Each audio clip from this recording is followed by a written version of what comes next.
আগামীকালকে এবং পরশু মাননীয় প্রধান উপদেষ্টা প্রফেসর ডক্টর মোহাম্মদ ইউনূস ষষ্ঠ বিমস্টেক সম্মেলনে যোগদানের জন্য ব্যাংককে যাচ্ছেন।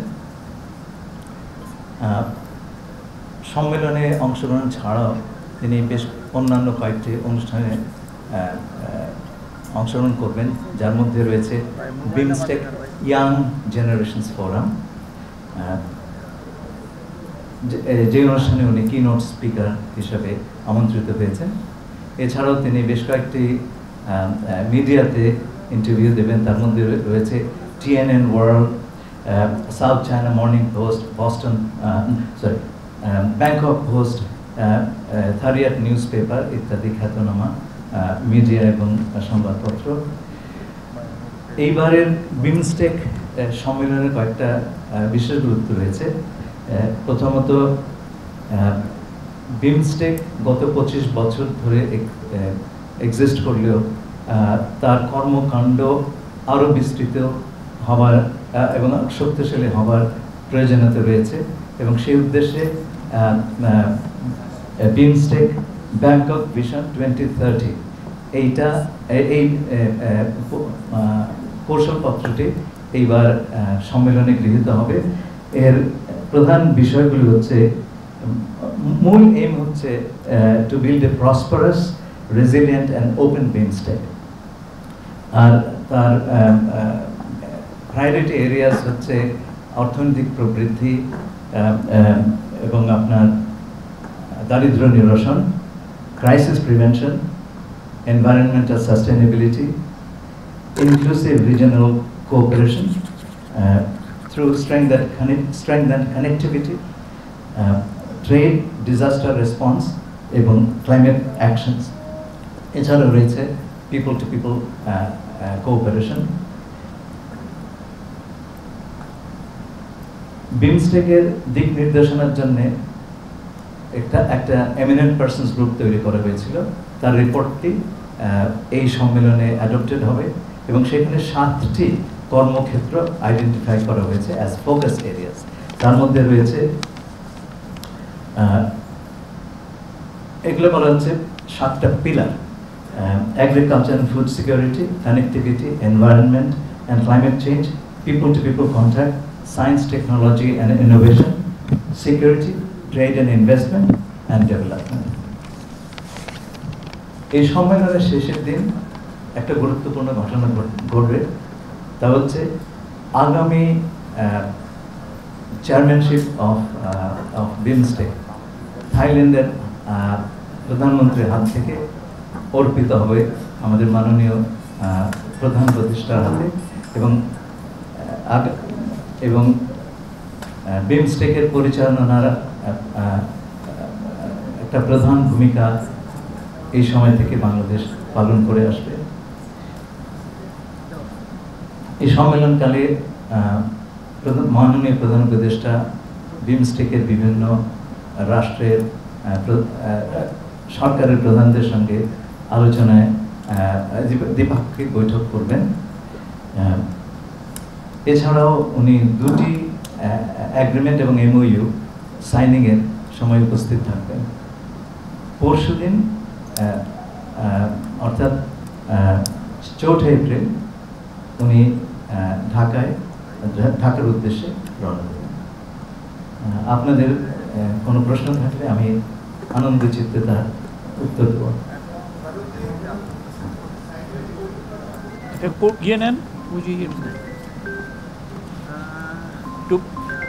আপনার পরিচয়টা দিবেন, আবার বলেন। আমি প্রথম আলোতে কাজ করি। আমি জানতে চাচ্ছি, ভারতের প্রধানমন্ত্রী নরেন্দ্র মোদীর সঙ্গে কি ওনার কোনো সাইডলাইন বৈঠক হওয়ার কথা আছে? আপনার প্রশ্নের জন্য অত্যন্ত ধন্যবাদ। আমরা এই বৈঠকের জন্য অনুরোধ করেছি সরকারিভাবে। আমাদের আশা করার সঙ্গত কারণ আছে যে বৈঠকটি হওয়ার যথেষ্ট সম্ভাবনা রয়েছে।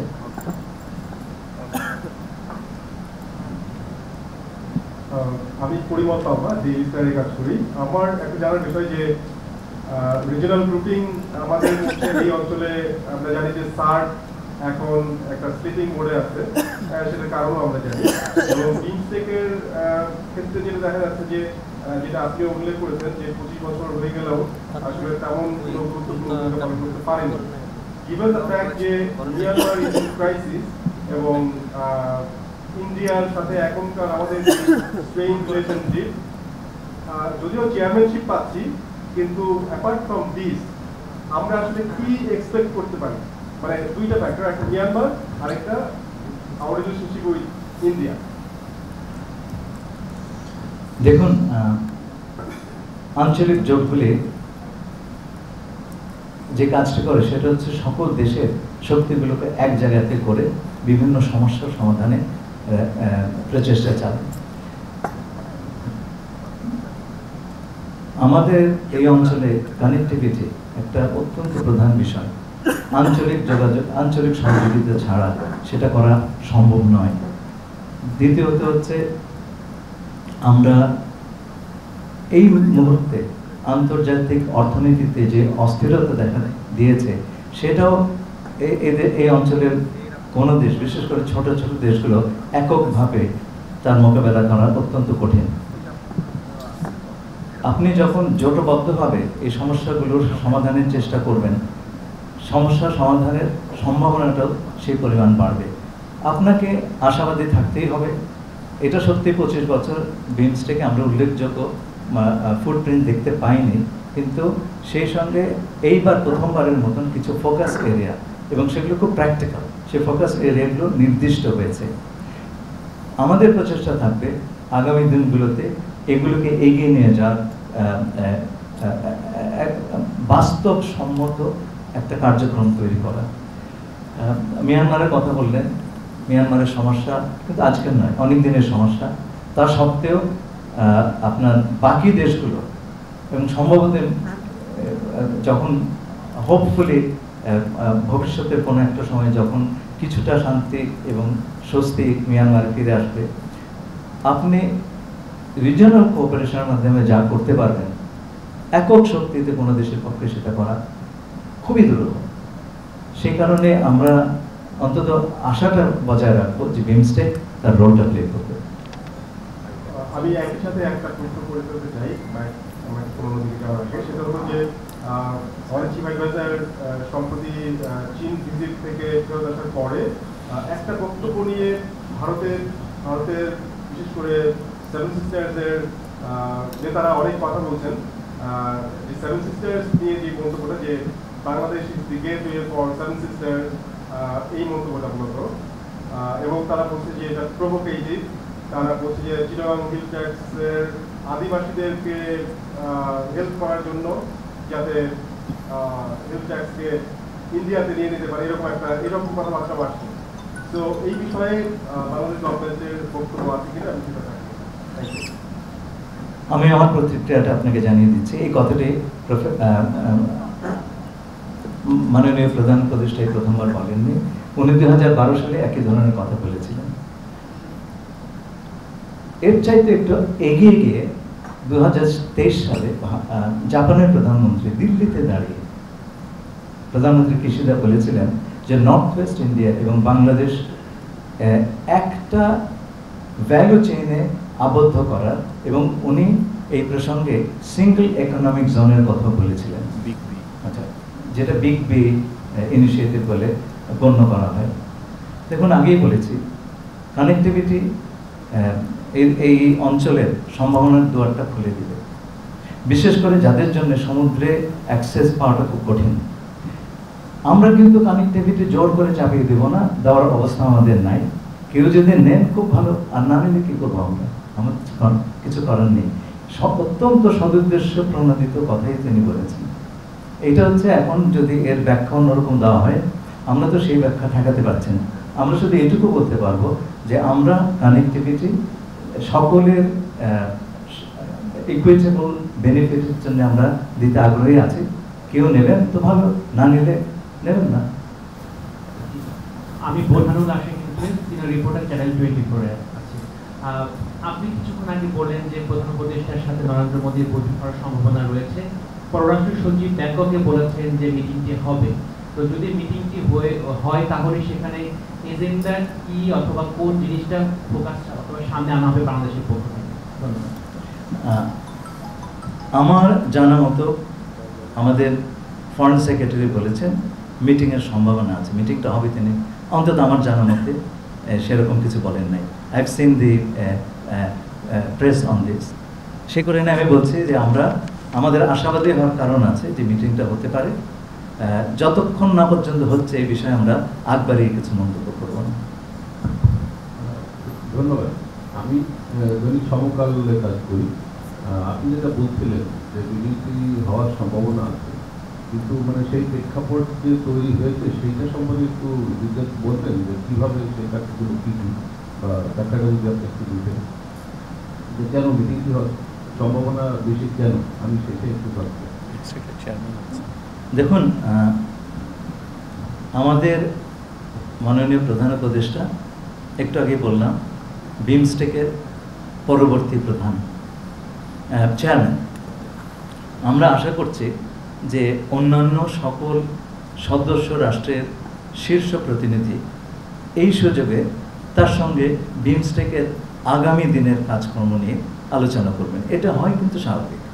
সেই কারণে আমরা ভাবছি যে এই সাক্ষাৎটা হওয়ার সম্ভাবনা অনেকটুকুই আছে। এনি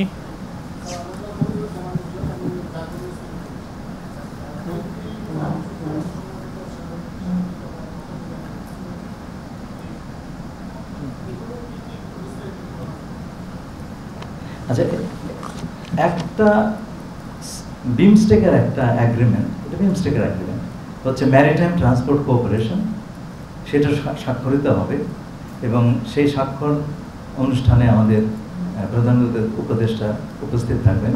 সেই সাথে থাইল্যান্ডের সঙ্গে একটা বাইল্যাটারাল কোঅপারেশন অন প্রিভেনশন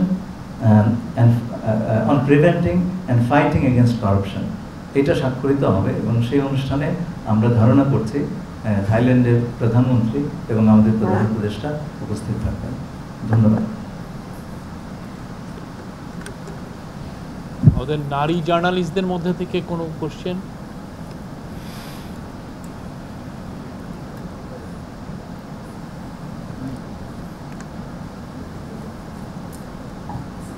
আমি আরেকটু সুযোগ নেই।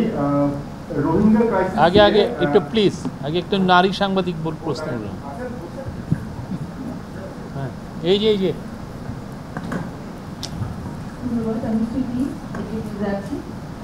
বারবারই আমরা বলছিলাম যে ভারতের সাথে যে সম্পর্ক নিয়ে আমাদের বিভিন্ন রকমের কথা হয়, আমরা বারবারই বলছি ভারতের সাথে আমরা ন্যায্যতা সমানতার ভিত্তিতে সম্পর্ক চাই। সে পক্ষ থেকে কতটুকু ফিডব্যাক আমরা ইদানিং পাচ্ছি, বিশেষ করে চীনের সফরের পরে তাদের সাথে আমাদের সম্পর্কের কোনো রকমের কোনো প্রভাবিত হয়েছে কিনা, সেই সম্ভাবনা দেখছেন কিনা, আর সামনের যে বৈঠকের সম্ভাবনা দেখছেন সেটাতেও কোনো রকমের কোনো নতুন চিন্তাভাবনা আছে কিনা যে আমরা কি কি প্রসঙ্গ আনতে পারি, সেখানে ফেরানো, তারপরে হচ্ছে তাদের সাথে আমাদের সম্পর্কের ভিত্তি অপপ্রচার নিয়ে কথাবার্তা, এসব সূচি আপনাদের আছে কিনা? আমি প্রথম ভাগের উত্তরটা দিচ্ছি। প্রধান উপদেষ্টা চীন সফর করছেন কিংবা ভারতের প্রধানমন্ত্রী নরেন্দ্র মোদীর সাথে যার বৈঠকের সম্ভাবনা আছে, এগুলো কিন্তু জিরো সাম গেম নয় যে এক জায়গাতে গেলে অন্য জায়গাতে আমাদের সম্পর্ক নষ্ট হবে। আমরা সব জায়গাতে গিয়ে আমাদের সুবিধা অনুযায়ী এবং পারস্পরিক সুবিধা অনুযায়ী যতটুকু এগোতে পারি আমরা সেইটার চেষ্টা করব। সেই কারণে আমরা সকল দেশের সঙ্গে সুসম্পর্ক বজায় রাখতে চাই, কাউকে বাদ দিয়ে আমরা এগোতে চাই না। ধন্যবাদ। স্যার, যে প্রশ্ন করতে চেয়েছিলাম আমি যে আপনি রোহিঙ্গা বিষয়ক হাই রিপ্রেজেন্টেটিভ এবং জিম থেকে যাচ্ছেন থাইল্যান্ড, মিয়ানমার, বাংলাদেশ, আমরা সরাসরি ভিকটিম। বিমস্টেকের মাধ্যমে রোহিঙ্গা সমস্যার সমাধানে বাংলাদেশের আহ্বান কি থাকবে এবং এখানে আসলে বিশেষ কোনো ধরনের আলোচনা রোহিঙ্গা ক্রাইসিস নিয়ে হবে কিনা? পরিমাণ রোহিঙ্গা বিষয় বা এই ধরনের রাজনৈতিক বিষয় আসলে বিমস্টেকের চার্টারে নেই, সুতরাং এগুলো আলাপ করবার পরিসরটা আমরা পাবো না।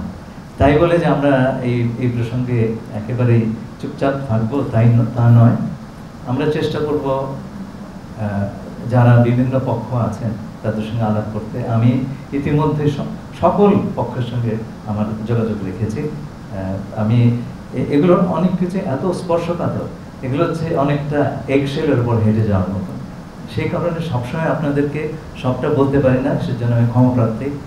তবে আমাদের যেখানে আমরা সুযোগ পাবো এই বিষয়টি উত্থাপন এবং এগিয়ে নিয়ে যাওয়া, এটা উত্থাপন এখন বড় বিষয় নয়। আপনারা দেখবেন যখন UNHCR এর হেড এলেন, উনি বললেন যে প্রত্যাবাসনে এর একমাত্র সমাধান। সেই পথ ধরে জাতিসংঘের সেক্রেটারি জেনারেল তিনি একই কথা বললেন। এবং আপনি দেখবেন চীনের সঙ্গে যে যৌথ ঘোষণা এসছে, সেখানে এক কথাই আছে প্রত্যাবাসন। এখন প্রত্যাবাসনটা এজেন্ডা, সেইটা কিভাবে আমরা এগিয়ে নিয়ে যেতে পারি সেই কথাটাই সবার সঙ্গে হবে। Thank you.